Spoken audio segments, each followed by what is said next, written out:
주간 브리핑.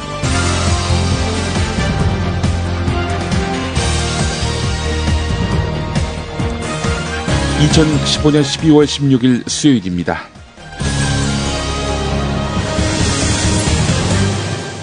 오늘은 박원호 서울대 교수의 경향신문 정동 칼럼 마음속 세월호를 길어올리며를 소개하면서 시작하겠습니다. 짧지 않은 미국 생활 중에 텔레비전을 보다가 딱 한 번 마음이 울컥한 적이 있었다. 그것은 드라마도 다큐멘터리도 아닌 청문회 실황중계였다. 증언대에선 미국 백악관 대테러 조정관이었던 리처드 클락은 9.11 사태 진상규명 청문회 증언에 앞서서 다음과 같이 발언한다. 9.11의 비극이 왜 일어났는지를 국민들에게 납득시킬 수 있고 또 어떻게 하면 그 비극이 다시 일어나지 않도록 할 수 있을지 고민할 수 있는 기회가 될 본 청문회의에 서게 된 것을 진심으로 감사하게 생각합니다. 저는 이 자리를 또 다른 이유에서 진심으로 감사하게 생각합니다. 본 청문회를 통해서 비로소 희생자 유족들에게 직접 사과할 기회를 얻었기 때문입니다.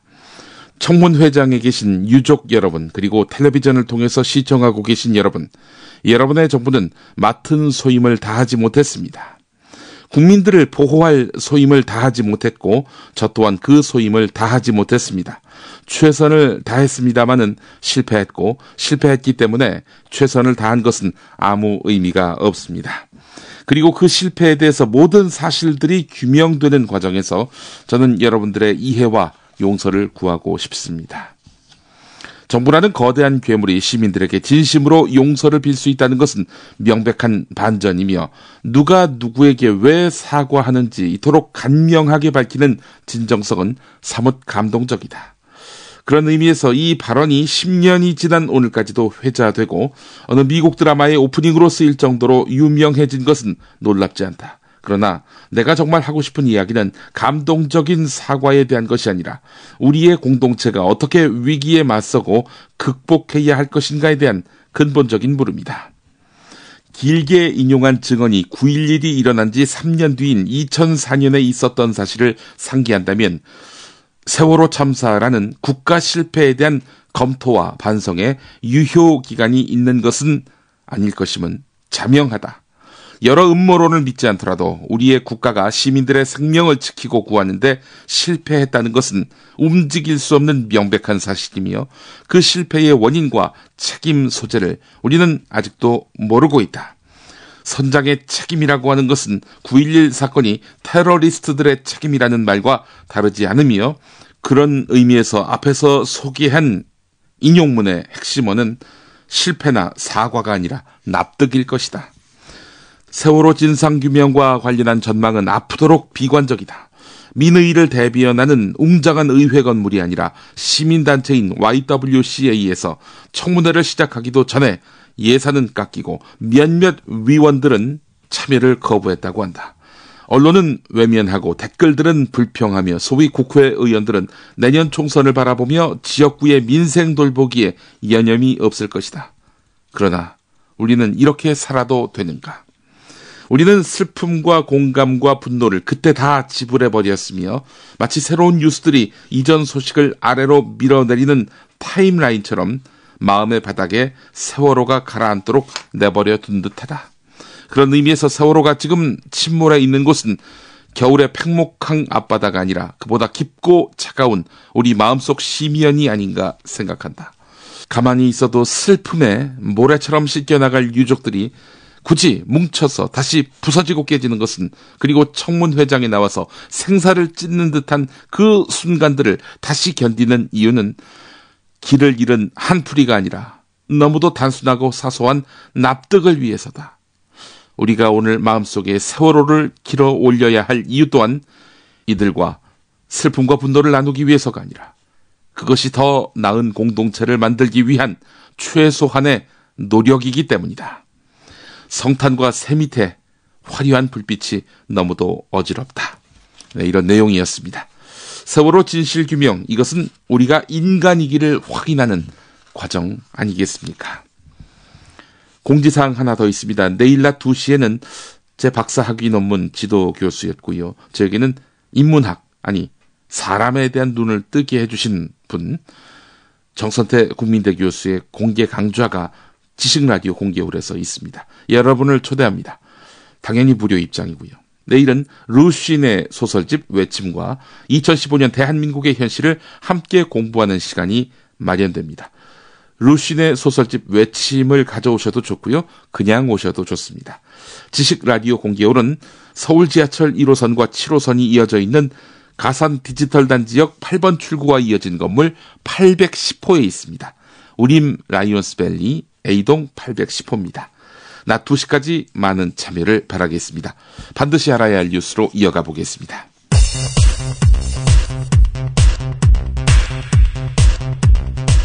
예비후보도 간판 안 내려.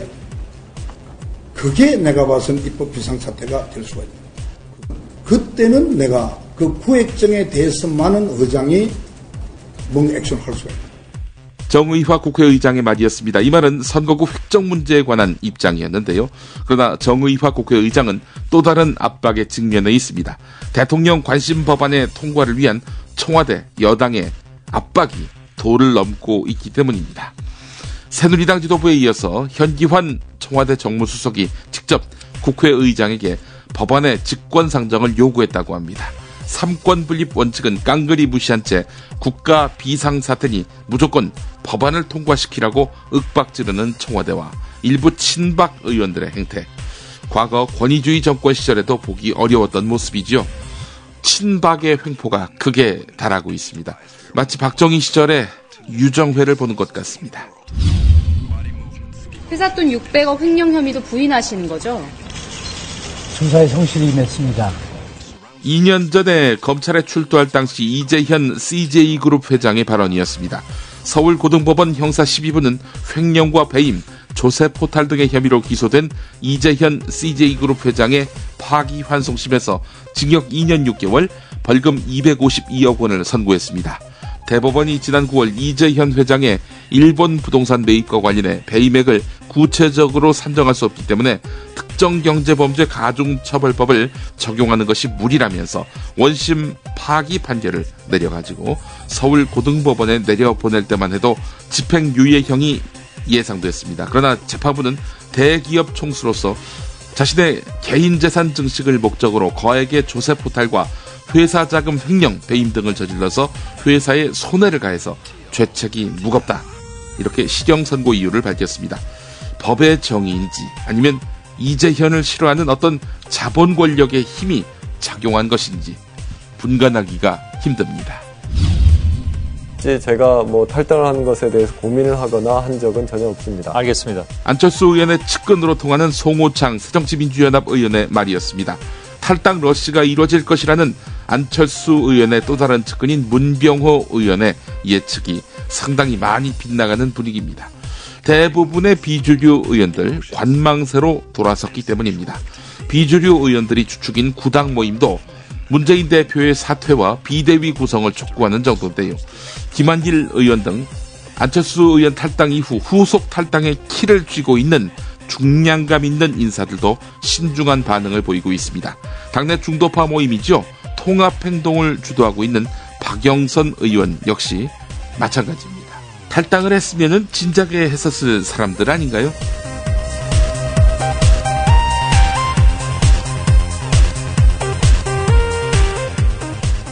김용민의 조간브리핑은 이담채 김치, 전창걸의 새싹당 공차, 코골이 119, 재미월드, 구이동 대양참치, 좋은 사람과 플라워, 연지연 곰탕과 함께합니다.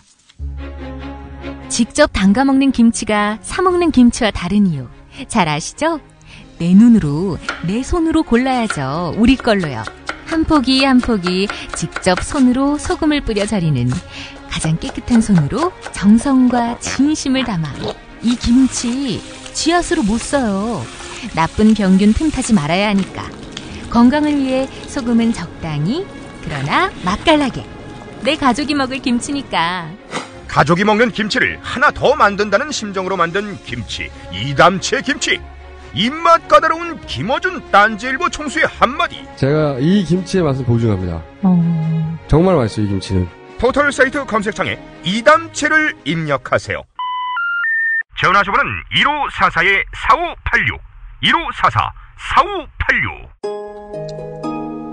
1544-4586. 추운 겨울이 찾아왔습니다. 잠시 제멋대로 돌아가는 생각들을 멈추고 차 한 잔을 마시며 마음을 돌아봅니다. 마음은 몸을 돌보라 합니다. 몸이 마음입니다. 속상하기 쉬운 연말연시 국내 농가의 깨끗한 수경재배로 키워 맛의 풍미가 다른 새싹 땅콩차를 당신에게 선물하세요. 회원가입 없이 전창걸닷컴에서 바로 구매할 수 있습니다. 전화문의는 070-8635-1288, 070-8635-1288입니다. 한겨레 기사 보겠습니다. 안철수 의원 탈당 뒤 당무를 중단하고 휴식에 들어갔던 문재인 새정치민주연합 대표가 당 혁신 완수를 명분으로 해서 리더십 위기를 정면 돌파하겠다는 구상을 굳힌 것으로 알려졌습니다. 이번 주에 문재인 대표가 밝힐 당 수습안에는 안철수 의원 탈당을 현실로 받아들이고 앞으로 출범할 안철수 신당과 혁신을 두고 경쟁하자, 이런 내용이 담길 것으로 보입니다. 이건 결국 안철수 신당 가고 싶은 사람들 빨리 나가라, 이런 의미도 내포하고 있는 거지요.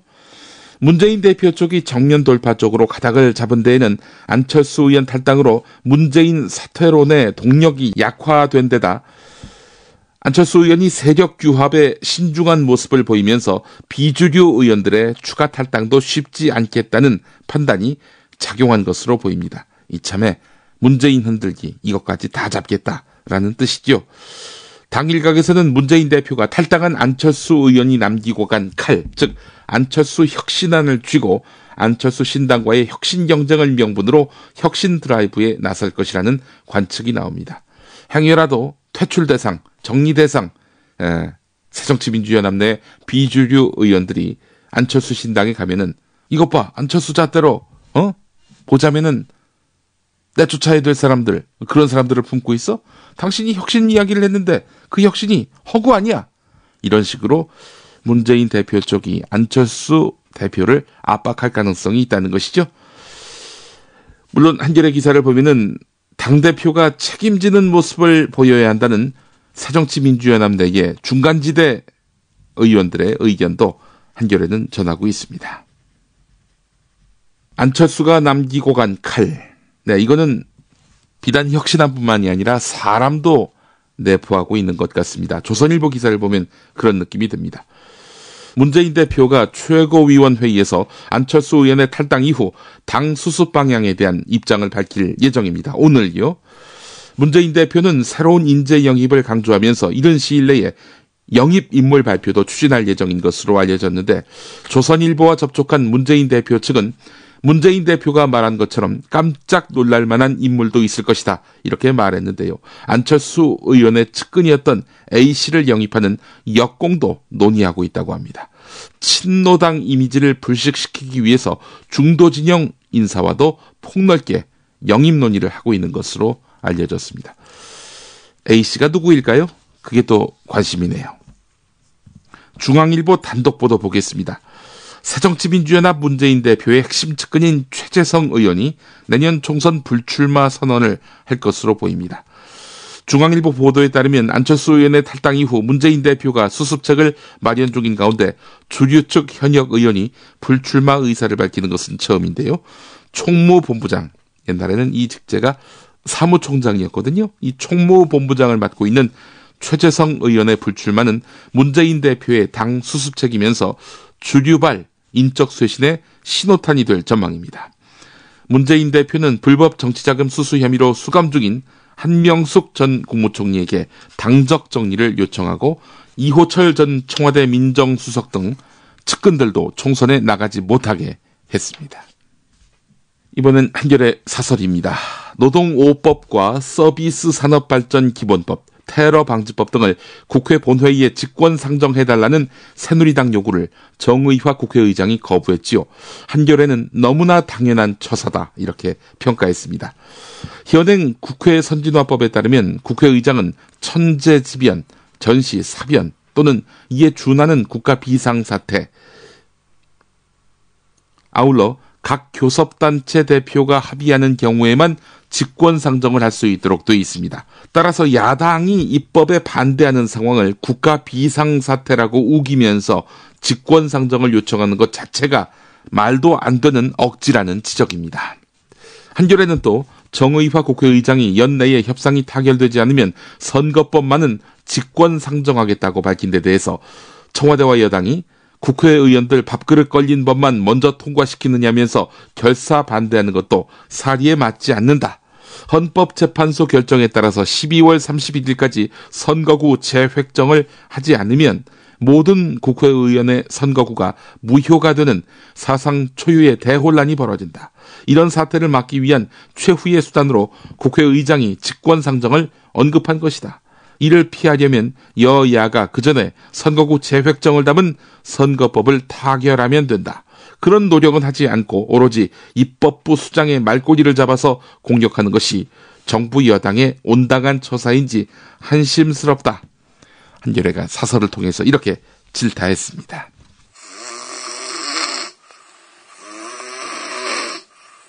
큰일 났네요. 큰일 났어요.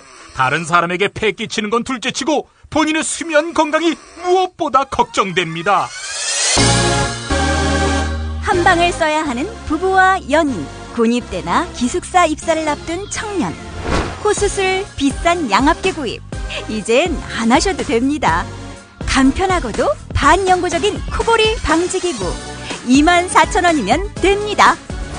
심한 코골이와 수면 무호 걱정 마세요. 99%의 감소 효과를 보장합니다. 검색창에 코골이 119, 코골이 119를 입력하세요.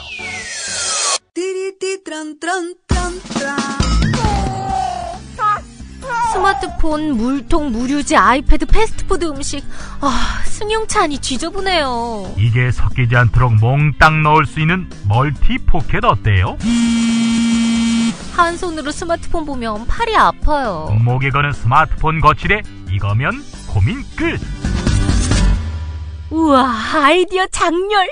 어디서 살 수 있어요? 즐거운 아이디어, 재미있는 쇼핑몰 재미월드요. 스마트폰, 텔레비전, 냉장고 이런 건 안 팔아도 가려운 곳 긁어주듯 빛나고 즐거운 아이디어 상품이 365일 파격 세일 중이랍니다. 거기가 어디라고요? 재미월드입니다. 구글, 네이버 다음에서 재미월드를 입력하세요. 이번에는 경제 현안, 그러나 알고 보면 정치 현안인 사안들입니다. 중앙일보 사설을 보겠습니다.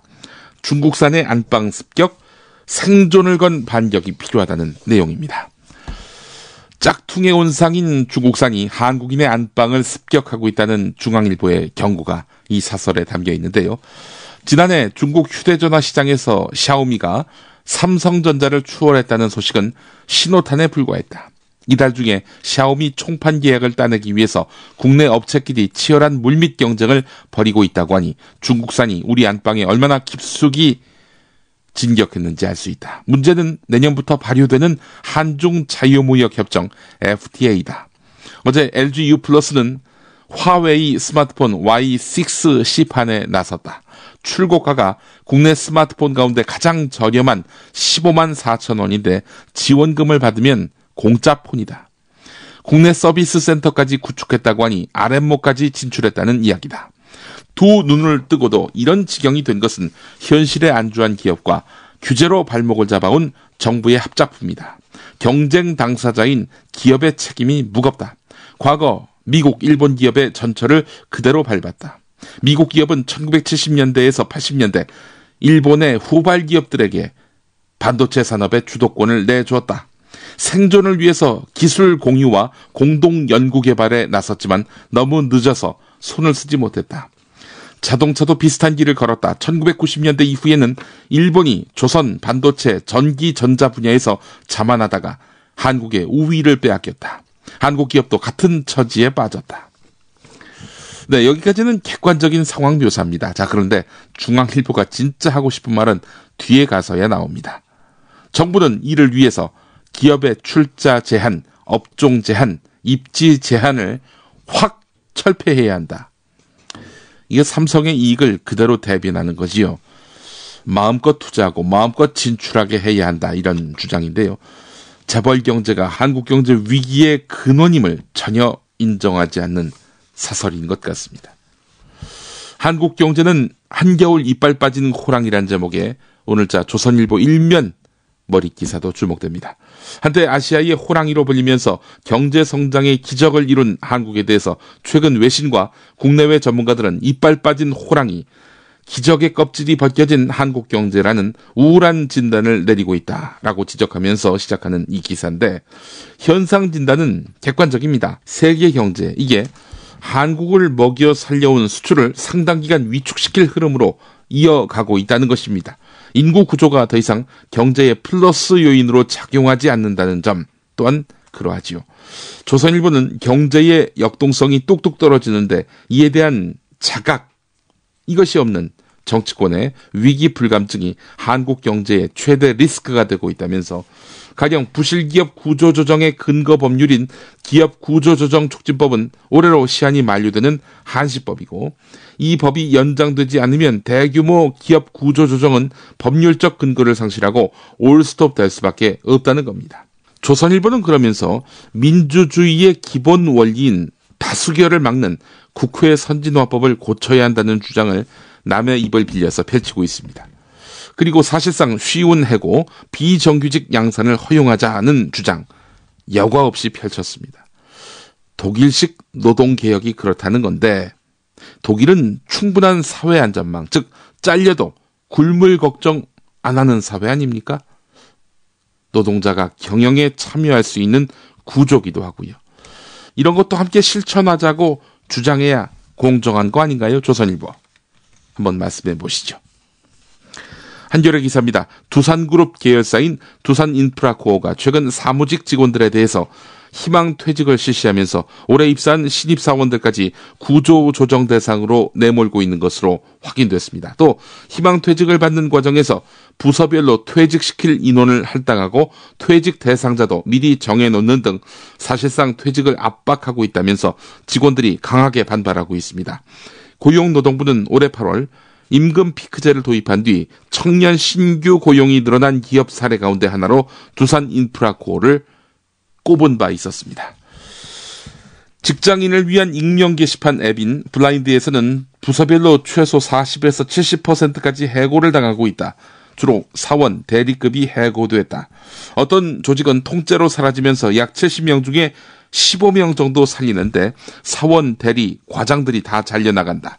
조직 리더가 각자 판단에 따라서 밑에서부터 쳐내는 곳, 학벌로 끊는 곳, 여자부터 내보내는 곳 등 다양하다라는 직원들의 하소연이 올라와 있습니다. 이에 대해서 두산인프라코어 관계자는 직원들의 자발적인 지원으로 희망퇴직을 받고 있다, 이렇게 강변했는데요. 혹시 더러워서 그만두는 것도 자발적으로 그만두는 것으로 분류하는 것은 아닙니까? 최근 신입사원 채용 면접에서 지원자의 정치 성향이나 사상을 캐묻는 질문들이 잇따라 나와서 취업 준비생들이 반발하고 있습니다. 앞서 기사가 한겨레 기사였는데 이번 기사도 한겨레 기사입니다. 한국관광공사가 최근 치러진 신입사원 채용 면접 과정에서 신입사원 채용 최종 면접에서 지원자들에게 민중총궐기 집회를 어떻게 생각하느냐, 어떤 신문을 읽느냐, 이런 질문을 한 것으로 드러났다는 것입니다. 민중총궐기 집회를 나쁘게 생각한다. 어떤 신문을 읽냐고 조선일보를 읽는다. 이게 정답이 되겠군요. 면접장에 배석했던 한국관광공사 정창수 사장은 지난해 강원도지사 선거에서 새누리당 예비후보로 뛰었던 인물입니다. 취업이 절박한 구직자들을 상대로 정치적 성향이나 사상을 검증하려는 것, 이거 기본권 침해지요. 헌법에 보장된 양심의 자유를 침해하는 행위가 잦아지고 있는 셈입니다.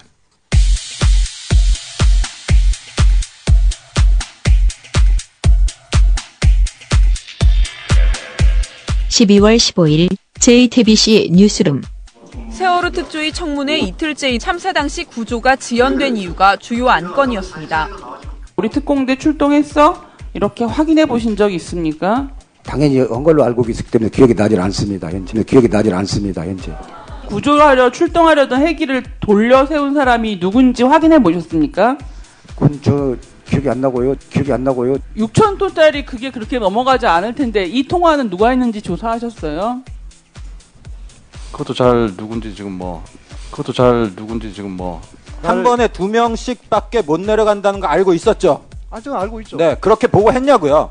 그 사항에 대해서는 제가 그러니까 세세하게 했는지 여부를 잘 모르겠다는 그런 말씀입니다. 이 선택적 집단 건망증은 수사 또 재판을 받던 세월호 선원들에게서 동일하게 나타났는데 세월호 선장과 조타수 등 7명이 구속된 데 이어 기관사 등 34명이 추가로 구속됐습니다. 영장실질심사를 받고 난 직후 취재진 앞에 선 이 선원들은 책임을 회피하기에 급급했습니다. 영장실질심사를 마치고 취재진 앞에 선 4명의 승무원들. 탈출 지시를 누가 내렸냐는 기자들의 쏟아지는 질문에 답변을 회피합니다. 그건 잘 모르겠습니다. 제가 말할 입장이 아닙니다. 진술서에 나와 있습니다.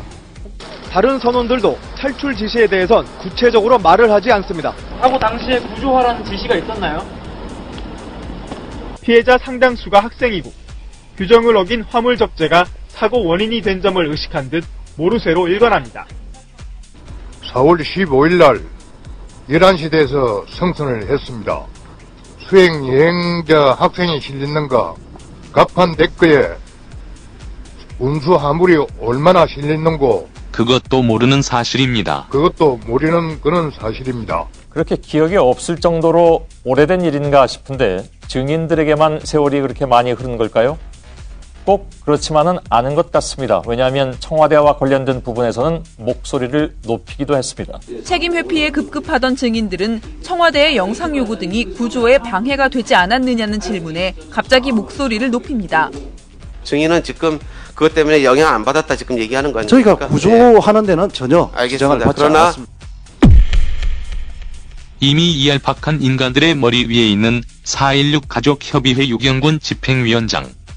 12월 14일 밤에 격정을 토하는데 제가 가지고 있던 확신, 이 세월호 참사, 특별히 구조를 하지 않은, 그래서 일어난 이 참사의 배후에 무언가가 있겠구나 라고 하는 99%의 의심과 확신이 오늘 하루 청문회를 하고 나니까 분명히 그 뒤에 무엇가 있구나 200%의 확신으로 바뀌게 되었습니다.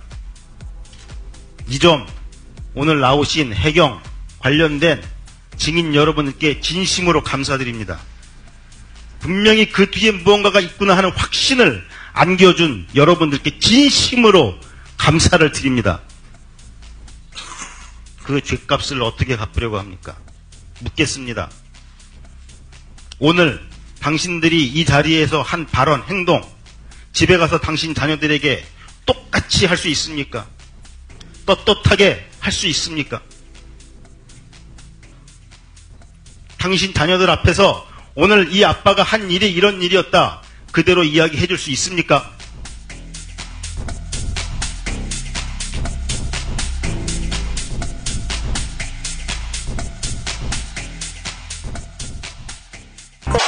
공화국 참치 논평, 구이동 대양 참치를 맛보지 못한 국민 여러분은 진정한 참치 맛을 보기 위한 강도 높은 중대 조치를 취하실 계획을 표명하시고 곧장 구이동으로 달려오시기 바란다. 참치에 대한 체질적인 거부감과 적개심을 노골적으로 드러내는 분도 구이동 대양 참치에 오시면 추호도 용납할 수 없는 포악무도한 폭식 행위를 자행할 것이다. 구이동 대양참치. 월요일 참치데이 이벤트, 화요일 참치머리 서비스로 함께합니다. 주차장 걱정 마시고요. 대중교통은 서울 지하철 2호선 구의역 2번 출구에서 5분 거리입니다. 대양참치 구의점 02-455-8087. 여보, 좋은 꽃 배달 추천 좀 해봐. 회사에서 보내려고? 그럼 좋은 사람과 플라워지. 화환이나 조화가 7만 원도 안 돼. 결제도 적립금으로 가능하다고. 오, 그래?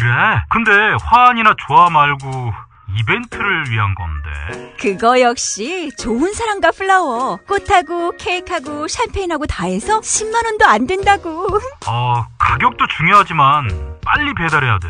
그거 역시 좋은 사람과 플라워지. 전국 어디든 3시간 내에 배송이 된다고. 근데 누구한테 보내려고? 누구긴 누구야. 좋은 사람. 바로 당신한테 보내는 플라워지. 사랑해, 여보. 어머나.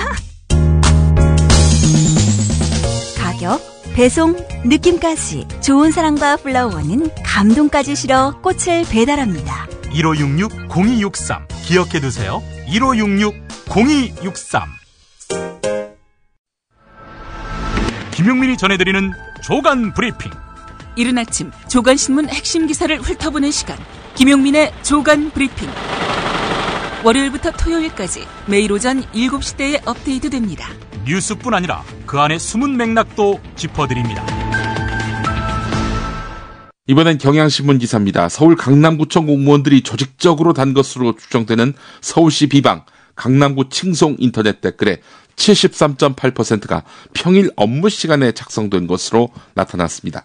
경향신문이 강남구청 직원들이 올린 것으로 추정되는 네이버 아이디 18개가 올린 댓글 448개를 분석했는데 435개가 평일에 작성됐고요. 321개가 업무 시간인 오전 9시부터 오후 6시 사이에 달렸습니다.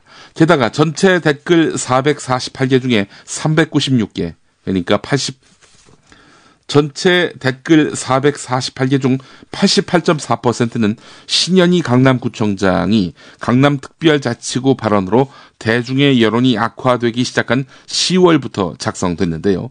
강남구청은 일부 직원들이 개인 차원에서 휴대전화로 단 것이다 이렇게 해명했지만은 상당수는 휴대전화가 아닌 다른 수단으로 작성한 것으로 확인됐습니다. 통상 댓글을 달 때 모바일 기기로 댓글을 달면 휴대전화 모양의 아이콘이 나오는데요. 강남구청이 휴대전화로 단 것이다 라고 밝힌 댓글들을 보면은 대부분 PC로 올린 것으로 추정된다는 것입니다. 댓글 작성 시간이 평일 업무 시간에 집중되어 있기 때문에 업무용 컴퓨터를 이용해서 했을 가능성이 높다. 한마디로 개인적 일탈이 아니다. 이런 해석이 가능하겠습니다. 경향신문 사설을 보겠습니다.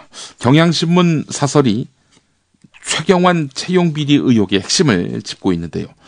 기획재정부 출신의 박철규 전 이사장은 최경환 부총리 보호막을 자처하고 임채훈 현 이사장은 검찰 조사를 앞두고 있는 인사 담당자들을 불러서 최경환 부총리가 살아야 우리가 산다라면서 뭔가 주문을 했다.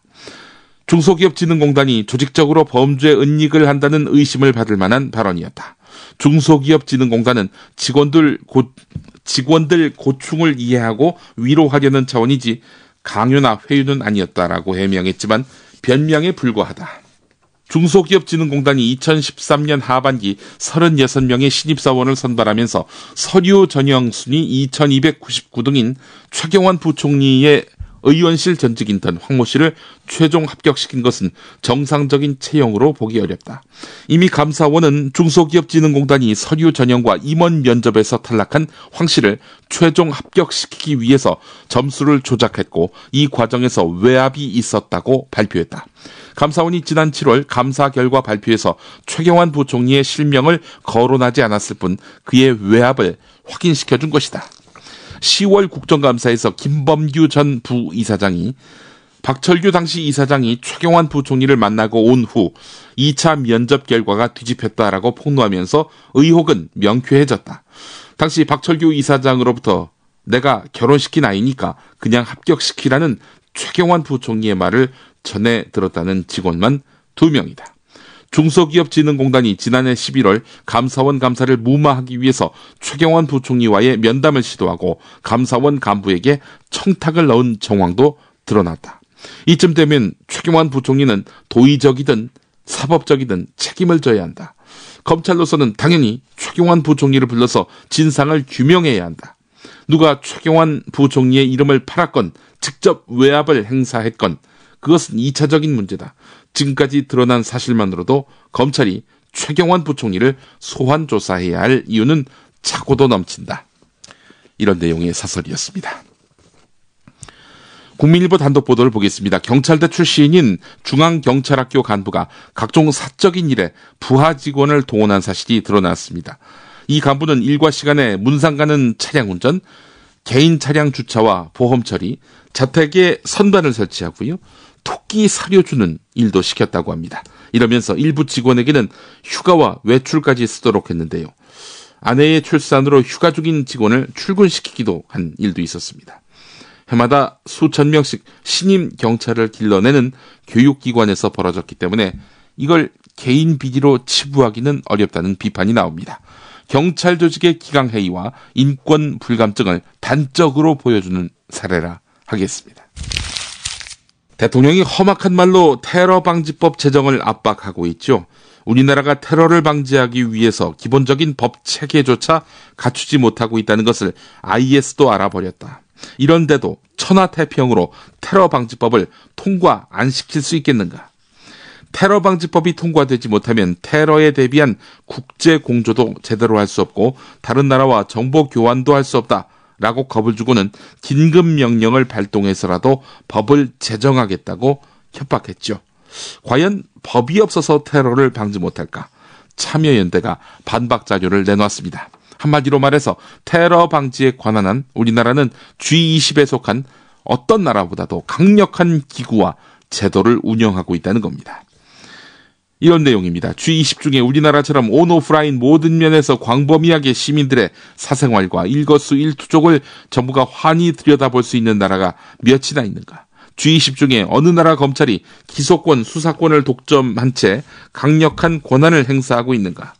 우리나라 검찰은 세계 최고 수준의 막강한 권한을 가지고 있다. 과연 G20 중에 출입국 제도, 주민등록제도가 우리나라처럼 촘촘한 나라가 또 있는가? G20 중에 우리나라 국정원처럼 국내외 정보 수집 기능, 비밀경찰 기능, 정책기획 기능, 나아가서 작전과 집행 기능에 이르기까지 무소불위의 권한을 가진 정보기구를 두고 있는 나라가 또 있는가?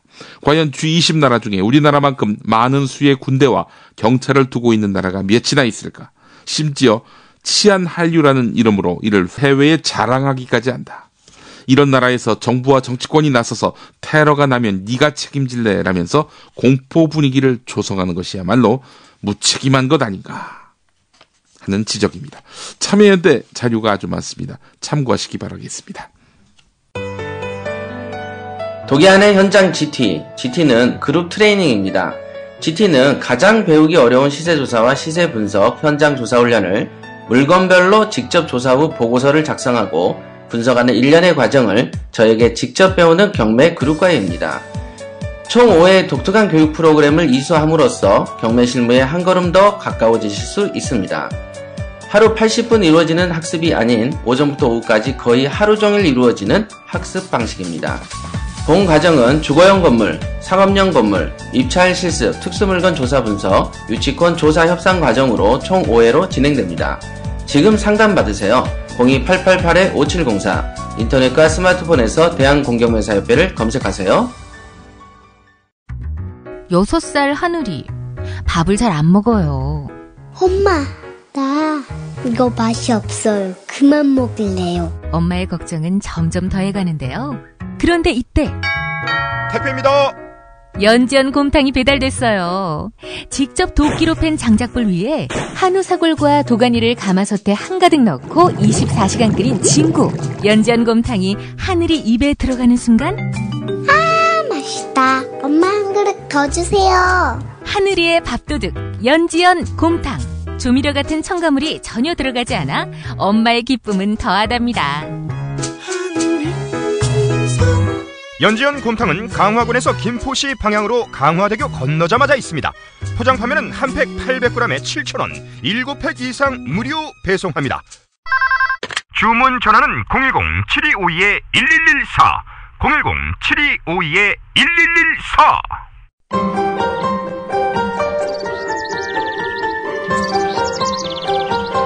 오늘의 날씨. 찬바람이 불면서 기온이 떨어져서 오늘 아침부터는 영하권 추위가 찾아왔습니다. 추위 속에 내륙 곳곳에 눈이 내릴 것으로 보입니다. 이번 추위는 주말쯤 누그러지겠지만은 아침 기온은 계속 영하권에 머물러서 봄 같은 겨울 날씨는 사실상 끝난 것으로 보입니다. 기상청은 추위와 함께 제주 산간과 서해안에는 많은 눈이 내리겠고 수도권에도 1에서 5cm의 눈이 쌓일 것으로 예보했습니다.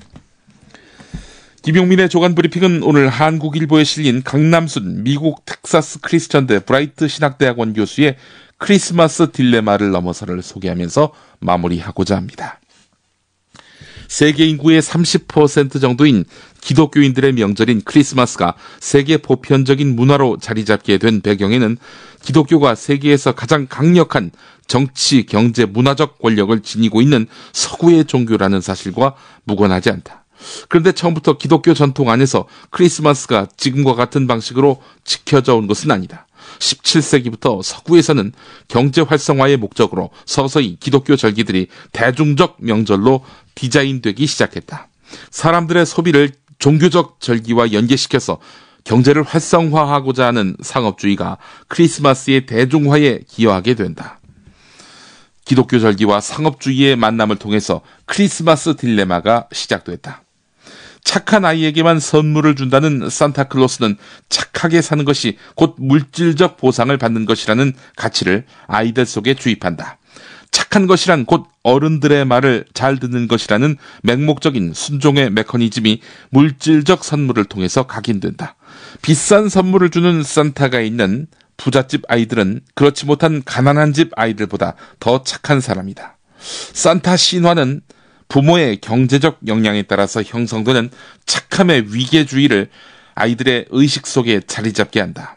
하루에 $2 이하로 살아가야 하는 세계 곳곳의 극도의 빈곤층 아이들에게 산타는 멋진 선물은커녕 먹을 양식조차 가져다 주지 않고 있으니 산타조차 외면하는 나쁜 아이들인지도 모른다. 예수는 호텔이나 저택이 아닌 마국간에서 태어났다. 이러한 예수 탄생의 이야기가 이 21세기에 시사하는 것은 무엇인가?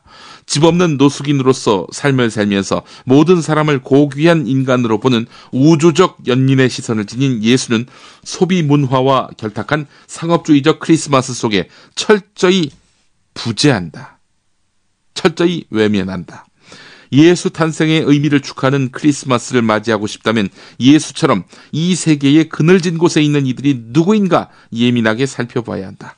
저임금과 비정규직 노동자들, 비존재로 살아가는 미등록 이주 노동자들, 육체적 또는 정신적 장애 때문에 차별을 경험해야 하는 사람들, 성별, 성적 지향 등 다양한 이유로 비인간 취급을 받는 사람들에 대한 관심과 연대를 강화하는 것이 바로 예수 탄생을 기념하는 메리 크리스마스의 의미다.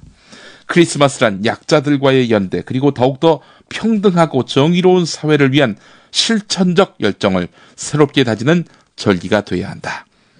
크리스마스를 진정으로 축하하고 싶다면 예수의 가르침인 누구도 차별하지 않는 크리스마스를 진정으로 축하하고 싶다면 예수의 가르침인 누구도 차별하지 않는 모든 인간에 대한 사랑, 정의, 평화의 길이 무엇인지에 대한 진지한 고민, 학습과 더불어서 구체적인 실천적 방안을 모색하는 절기로 맞이하는 것이다. 이런 내용이었습니다. 조간 브리핑 마치겠습니다.